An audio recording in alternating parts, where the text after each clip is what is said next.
Today, we are making a modern black utility kilt with multiple pockets. We start the manufacturing, and first we select the fabric and cut it according to customer sizes, length, and width.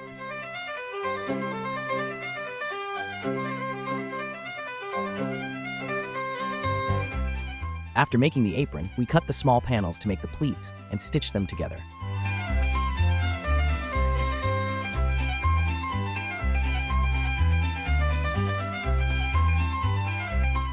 Then we cut a fabric to make a waistband. We sewn the pleats and front apron with the waistband to make a kilt look.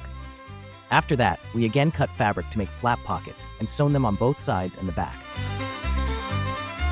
Then cut the small straps to make loops and attach them to the back waistband.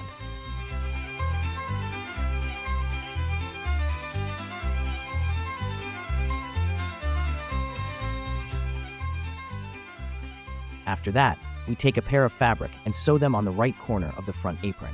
In the last, we take quality snap buttons and attach them to the front apron and waist or flap pockets.